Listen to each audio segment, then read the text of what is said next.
येथे जमलेल्या सर्वजणांना माझा नमस्कार। सर्वप्रथम मी माझी ओळख करून देते। माझे नाव खुशी संजय इप्पर। माझ्या शाळेचे नाव जिल्हा परिषद प्राथमिक शाळा कासारी। माझ्या वक्तृत्वाचा विषय स्त्री शिक्षणाचे महत्त्व। राष्ट्रमाता राजमाता जिजाऊ स्त्री शिक्षणाच्या क्रांतिज्योती सावित्रीबाई फुले स्त्री हक्कासाठी, सन्मानासाठी, स्त्री शिक्षणासाठी या प्रत्येक माऊलीने लढा दिला। त्या प्रत्येक माऊलीला रागिणीला माझा मानाचा मुजरा। झोपेचं सोंग घेतलेल्यांना उठवावं कसं, बैरेपणा जडवून घेतलेल्यांना सुनावं कसं, आपल्या समाजातल्या स्त्रीला या शिक्षणाच्या प्रवाहात आणावं कसं, आणि शिक्षण हेच आपलं जीवन आहे हे आपल्या समाजातल्या लोकांना समजून सांगावं कसं, पटवून द्यावं कसं, पटवून द्यावं कसं।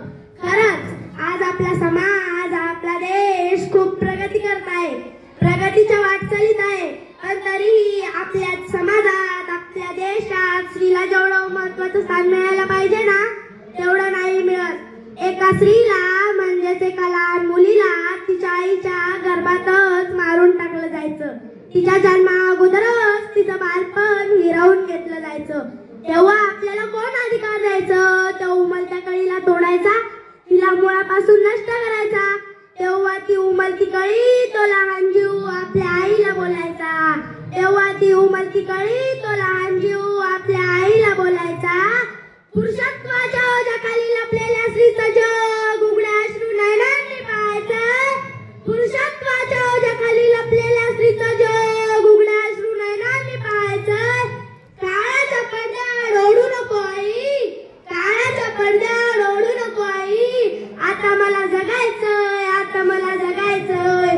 मुलगा म्हणजे वंशाचा दिवा, मुलगी नाही का होऊ शकत वंशाची बनती। मुलगा म्हणजे एकाच घराचा दिवा, पण मुलगी दोन घरांची ज्योत आहे। सासर आणि माहेर हे कधी विसरू नका, लक्षात ठेवा। फूल न रहे धरती पर तो फल कहां से आएंगे। मुलीच नाही राहिल्या धरतीवर मग मुलगा कुठून आणणार? आपण स्त्रीला फक्त वाचवलं नाही पाहिजे, तिला शिकवलं पाहिजे, तिला घडवलं पाहिजे, तिच्यावर होणारा अन्याय अत्याचार आपण रोखला पाहिजे। आपल्या समाजातल्या स्त्रीला आपण शिकण्यासाठी संधी उपलब्ध करून दिली पाहिजे, तेव्हा आपला समाज, आपला देश खऱ्या अर्थाने शिक्षित होईल। आज मला येथे सावित्रीबाई फुले आणि महात्मा ज्योतिबा फुले यांचे खूप कौतुक करावे वाटते। यांच्यामुळे स्त्रिया प्रत्येक क्षेत्रात पुढारलेल्या आहेत। यांच्यामुळे अनेक स्त्रिया डॉक्टर, वकील, IPS, IAS आहेत। महात्मा ज्योतिबा फुले यांनी सावित्रीबाईंना शिकवलं आणि सावित्रीबाई यांनी मुलींना शिकवलं।